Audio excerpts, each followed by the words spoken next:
Well, that smells.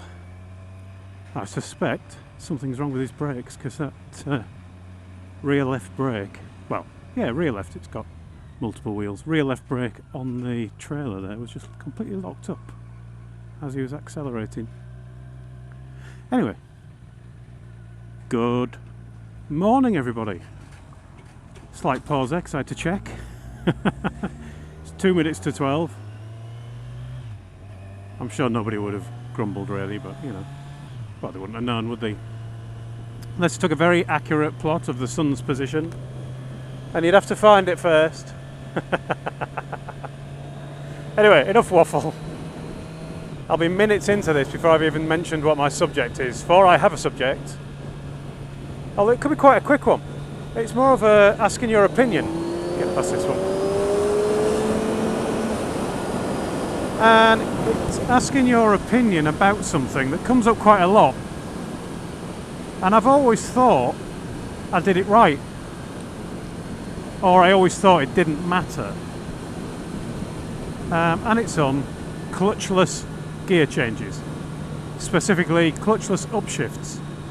On a bike like this that has no rider aids whatsoever really. So it's not got a quick shifter. Quick shifter, obviously out the window, irrelevant. So I'm talking about clutchless upshifts on a bike where the only thing you've got is a gear lever and a clutch. And I've found, since talking with a few people that I met through the vlogging malarkey, that I enjoyed doing clutchless upshifts. Mainly because they feel so much better, they feel so much smoother than pulling in the clutch in and then the power's taken away and then releasing the clutch in the new gear and you're adding the power back, and there's always that potential of it feeling a bit juddery, and sometimes it doesn't seem to quite go in properly on a clutchless upshift, or it didn't anyway on my first bike, on my XJ6. It always felt a little bit clunky, which might have been the bike or it might have been me, because I may well have been the clunky element to the partnership. But clutchless upshifts always feel smoother.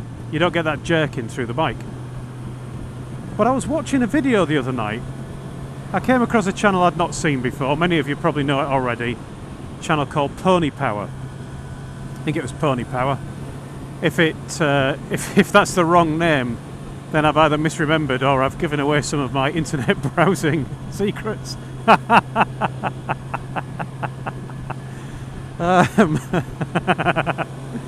No, I'm pretty sure it was Pony Power. If when I said that name repeatedly, it sounded different. It sounded like it'd been dubbed on afterwards.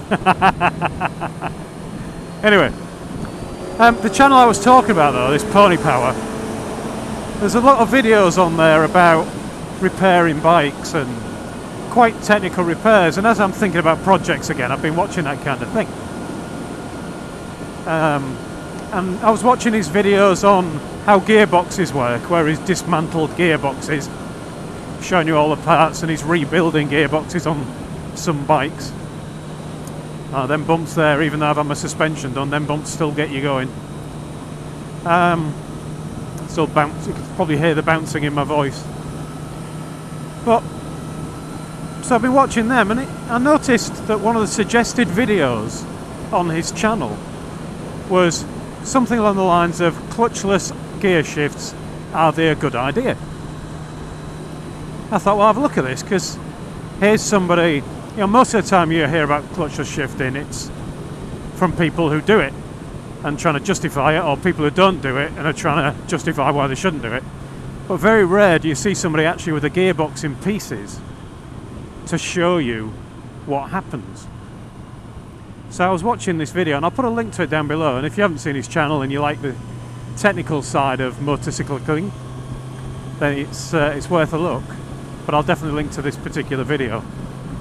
But he was making a point, and his point was that those forces that give you that judder, that bang as you, well, it's not a bang, but you know what I mean, that kind of push forwards, or sometimes that thump through the bike as you change gear when you're not clutchless shifting, when you're using the clutch as it's designed to be used. All of that is quite uncomfortable, and you can tell, you know, it's pushing a couple of 100 kilos or, you know, 400 and some pounds maybe of motorbike. It's thumping it. And he was making a point that just because you don't use the clutch doesn't mean that force isn't there anymore. The difference, he says, and I'm opening this one up for debate because I don't know the answer, so I just want to ask people's opinion and see if people have actually thought about this and maybe can discount it.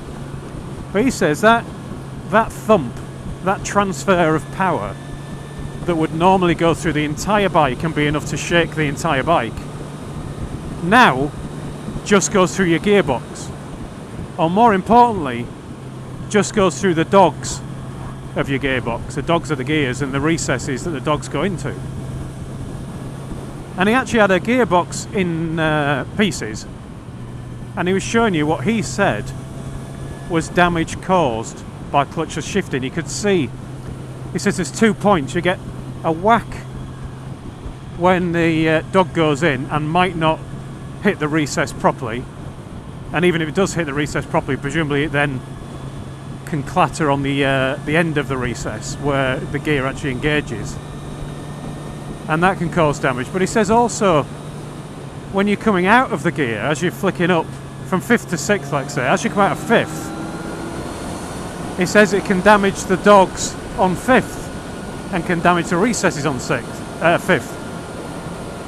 And as I say, he had a gearbox in pieces, and he actually showed a dog, showed a recess with damage that he was saying likely occurred from clutchless shifts.